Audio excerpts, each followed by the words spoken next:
बिस्मिल्लाहिर्रहमानिर्रहीम। अस्सलाम वालेकुम। Doctor Mushtaq health care channel में खुश आमदीद। नाजरीन, अक्सर मैंने भी वीडियोस देखी हैं और लोग भी इस बात का जिक्र करते रहते हैं कि आजकल बहुत सारे प्रोग्राम ऐसे हो रहे हैं जिनमें ये बताया जाता है कि आप फ़ैट्स का इस्तेमाल कम करें, चिकनाइयों का इस्तेमाल कम करें, क्योंकि इससे कई तरह की कार्डियोवैस्कुलर डिजीज़, कोलेस्ट्रॉल और मोटापा पैदा हो रहा है। इसी तरह मुझसे किसी ने सवाल किया कि मक्खन को जो है वो इस्तेमाल करना चाहिए या नहीं, क्या ये भी जो है कोलेस्ट्रॉल में इजाफ़ा करता है, मोटापे में इजाफ़ा करता है या दिल की बीमारी का बायस बनता है। तो इस हवाले से जो मैंने रिसर्च की है वो मैं आपके सामने पेश करना चाहता हूँ। और इसके अलावा ये बात भी करना चाहूँगा कि चिकनाइयों का इस्तेमाल हमें अपनी ज़िंदगी में करना चाहिए, क्योंकि हमारी खुराक जो है वो 3 तरह की है। एक कार्बोहाइड्रेट्स हैं, एक चिकनाइयाँ हैं और एक प्रोटीन है। तीनों हमें अपनी जगह पर एनर्जी फराहम करती हैं। एक चीज़ का मुकम्मल तौर पर बंद कर देना या उसके इस्तेमाल में बहुत ज़्यादा कमी ले आना भी कई बीमारियों का बायस हो सकता है। इसी हवाले से आज मैं आपसे बात करूंगा मक्खन के इस्तेमाल के बारे में कि मक्खन को इस्तेमाल करना चाहिए या नहीं करना चाहिए और इसके कौन से फ़वाइद हैं जो हम इसको इस्तेमाल करके हासिल कर सकते हैं और कौन से नुकसानात हैं जो कि इसके इस्तेमाल करने से हो सकते हैं। तो सबसे पहले मैं बात करूंगा मक्खन में पाए जाने वाले न्यूट्रिएंट्स की।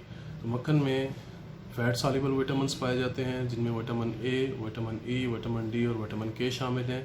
इसके साथ साथ मक्खन में एक ख़ास किस्म के फैटी एसिड्स पाए जाते हैं जिनको लिनोलिक एसिड और ब्यूटारेट कहा जाता है।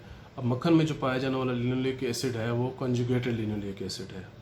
कंजुगेटेड लिनोलिक एसिड ना तो मोटापे में इजाफा करता है, ना कार्डियोवैस्कुलर डिजीज़ पैदा करता है और ना ही कोलेस्ट्रॉल को बढ़ाता है, बल्कि एक 2 साल की गई रिसर्च में इस बात को साबित किया गया कि तकरीबन 134 अफराद को रोज़ाना की बुनियाद पर 3.4 ग्राम लिनोलिक एसिड खिलाया गया, जिसकी वजह से उनके वज़न में कमी आई, ना कि उनका वज़न बढ़ा।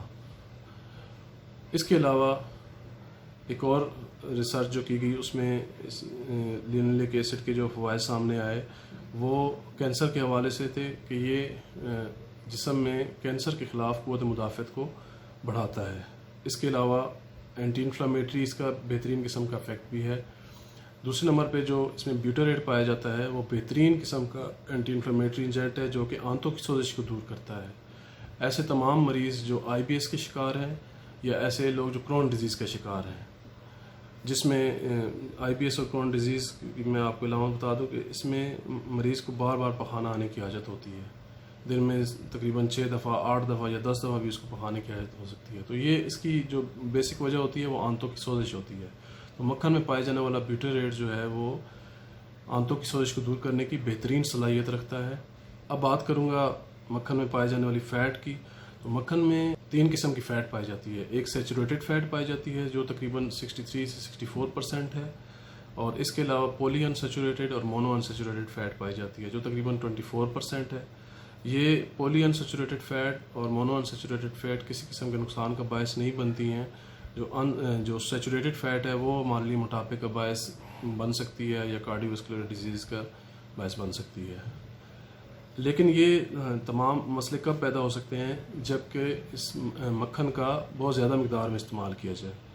कई लोग ऐसे हैं जो कि 4 से 5 चम्मच रोटी पे डाल के खा लेते हैं या मुख्तलिफ़ चीज़ों में इस्तेमाल करते हैं, बेकिंग में इस्तेमाल करते हैं। उस तरह से वो मक्खन की इस्तेमाल की मकदार जो है बहुत ज़्यादा बढ़ जाती है। तो ज़ाहिर है जब ज़्यादा मकदार में इस्तेमाल किया जाएगा तो इसमें पाई जाने वाली जो सैचुरेटेड फ़ैट है वो आपके कोलेस्ट्रॉल में लाजमी इजाफा करेगी और मोटापा भी पैदा करेगी। लेकिन इसका एक मुनासिब मकदार में इस्तेमाल कई तरह की बीमारियों में कमी ला सकता है। थ्योरेटिकली अगर देखा जाए तो थ्योरीज जो बताती हैं तकरीबन 3 से 5 चम्मच अगर मक्खन का रोज़ाना इस्तेमाल किया जाए तो ये पूरे साल में तकरीबन 4 किलोग्राम वज़न में इजाफा करता है। लेकिन ऐसे लोग जो रोज़ाना थोड़ी बहुत एक्सरसाइज करते हैं, जो काम शाम करते रहते हैं, तो उनके लिए मेरे ख़्याल में ये वज़न भी उनका नहीं बढ़ेगा।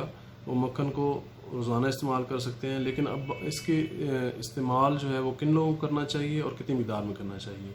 ऐसे तमाम लोग जो ट्राइग्लिसराइड जिनके बढ़े हुए हैं, जिनका कोलेस्ट्रॉल बढ़ा हुआ है या जो मोटे हैं, वो मक्खन को इस्तेमाल करने से अवॉइड करें। या ऐसे लोग जो किसी हार्ट डिजीज़ में मुब्तला हैं, कार्डियोवैस्कुलर डिजीज़ में मुब्तला हैं, ठीक है, या जिनको हार्ट अटैक हो चुका है, उनको मक्खन के इस्तेमाल से अवॉइड करना चाहिए।